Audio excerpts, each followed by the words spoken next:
Emily met David on a breezy April afternoon at a corner coffee shop she'd never tried before.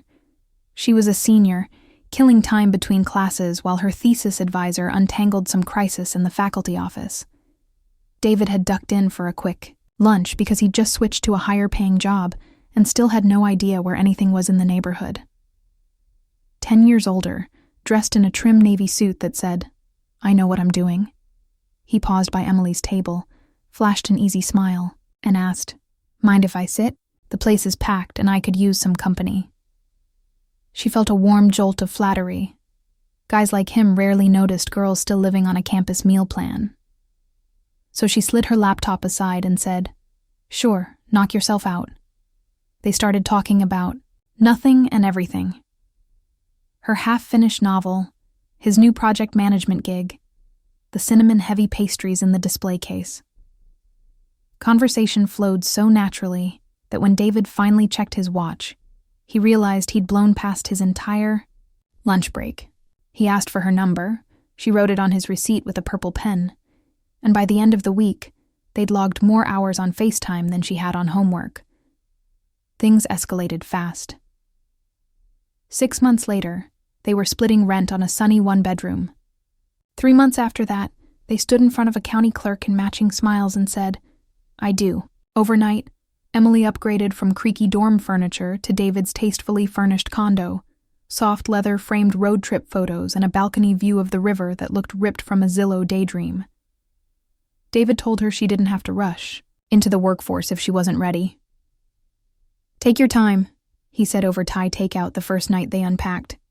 "Finish that novel. I've got us covered." Emily thanked him, decided to breathe for the first time since freshman orientation, and that breather stretched into years.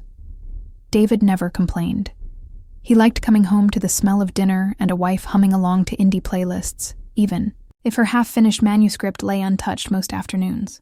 One Tuesday, over baked ziti, Emily mentioned that her best friend Faith was throwing a birthday dinner the following Friday at their old college hangout. Faith had been her ride or die since orientation. They'd survived dorm drama, bad professors, and worse boyfriends together. David nodded. He'd gotten used to Emily meeting her friends while he caught up with his own crew at a sports bar. So he set up a poker night for the same evening. Friday rolled around. Emily slipped into the emerald dress he loved, kissed David goodbye, and Ubered to the restaurant. The gang was already there. Confetti on the table, 3 half-empty pitchers of sangria, and Faith wearing a tiara that said, "Birthday Queen in glitter." Laughter boomed, toasts clinked. Appetizers vanished.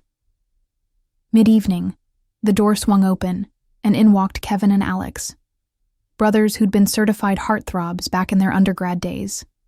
Kevin, the mischievous one, and Alex, the thoughtful one, had shared marketing classes with Emily and Faith, and the girls had spent entire semesters inventing ways to sit closer to them. Faith's eyebrows shot up. Emily's heart did a ridiculous cartwheel she hoped no one noticed.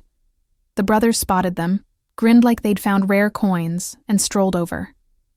Look who it is. Emily Brooks and Faith Turner in the flesh. Soon they'd pushed 2 tables together, ordered another round, and fallen into the kind of nostalgic banter that makes you forget you ever graduated. Hours slid by. At 11 o'clock, the married and taken friends peeled off, leaving Emily, Faith, and the brothers surrounded by empty queso bowls and sticky cocktail napkins.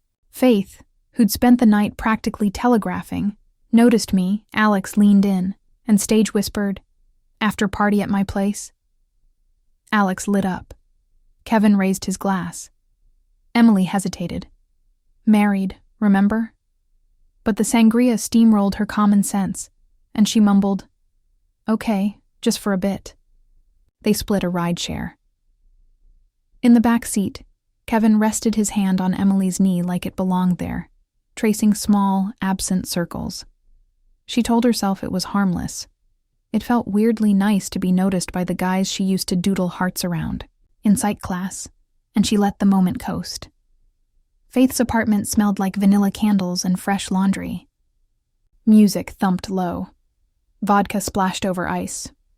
They laughed through silly drinking games, shouted over throwback playlists, and by 1 a.m., wobbled somewhere between tipsy and reckless. Faith plopped beside Emily on the couch, eyes sparkling. "Listen," she murmured. "Alex just pitched an idea, something fun. Don't freak," she explained. Alex wanted a three-way with Faith and Kevin, but when Faith remembered Emily's long-ago crush on Kevin, she thought maybe Emily would jump in and make it a double date of sorts. Emily gaped. "Are you serious?" Faith giggled. "Come on, Em. It's my birthday. Live a little." Across the room, Kevin was watching her like she was the only light left on earth. The vodka hummed in Emily's veins, painting bold pictures in her head.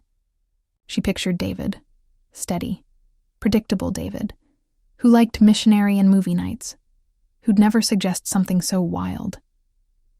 She swallowed the rest of her drink and heard herself say, "All right, let's try it." Smiles all around, hands everywhere, clothes in a tumble. An hour later, Emily was in Faith's shower, scrubbing skin that still buzzed with half-drowned guilt. She slipped back into her emerald dress, called another ride, and reached home before David. She slid under the comforter, slowed her breathing, and pretended she'd been asleep for hours. David got in around 2, kissed her temple, never caught the cheap citrus cologne that wasn't his. 30 days passed like nothing happened. Then David announced that his buddies were renting a lake house for the weekend and insisted Emily join. She'd only hung with David's crowd twice, finance guys and their spouses, all at least a decade older, but she agreed on one condition. Could Faith tag along so she wouldn't be stranded in conversations about interest rates and lawn care? David said sure, cabin booked. Saturday evening at the lake, red Solo cups everywhere. Someone suggested, "Never have I ever." You hold up 5 fingers, confess something you've never done, drink if you actually have. Harmless icebreaker, until Faith, cheeks flushed, blurted, "Never have I ever had a threesome with 2 brothers." She laughed, proud, and took a gulp of tequila. Gasps, whistles, questions. David stared at Emily. Emily stared at the floor, face on fire. Faith, loving the spotlight, spilled details. "It was my birthday. Kevin and Alex from college. You guys remember them? It just sort of happened." David's eyes narrowed. His mental calendar flipped to last month's Friday. Poker night for him, birthday dinner for Faith, Emily oddly quiet when she got home. He said nothing, but a steel door clicked shut behind his eyes. When the crowd drifted off to roast s'mores, David cornered Faith on the deck, voice low. "Hey, about that birthday story. Was Emily involved?" Faith, tipsy and loose-tongued, confessed everything before she realized the trap. David walked to his car, left the cabin dust swirling in his taillights, and never looked back. Back in the city, he packed Emily's things into boxes before she even made it home. She tried apologies, explanations, ugly crying, but David's decision was ironclad. The divorce papers hit the doormat in record time, and Emily found herself lugging suitcases to Faith's spare bedroom because there was nowhere else to go. She thought the worst was behind her. Then gossip spread. Kevin and Alex, far from keeping. The night hush-hush bragged to anyone who'd listen. Word ping-ponged through alumni chats until strangers began sliding into Emily's DMs with sleazy offers. Random numbers rang at 2 a.m., whispering fantasies she didn't want to hear. Eventually, she and Faith changed phone numbers, but the damage lingered like smoke in old curtains. Without David's paycheck, Emily had to face the job market cold. A fresh diploma with 0 experience turned out to be an IOU nobody wanted. So she settled for a cashier gig at the neighborhood grocery. 8-hour shifts on aching feet. Customers snapping about coupons. One night, exhausted, she collapsed on Faith's futon and sobbed until her throat hurt. All she could think was how a single why not had cost her a husband who loved her, a home that felt safe, and the easy future she'd taken for granted.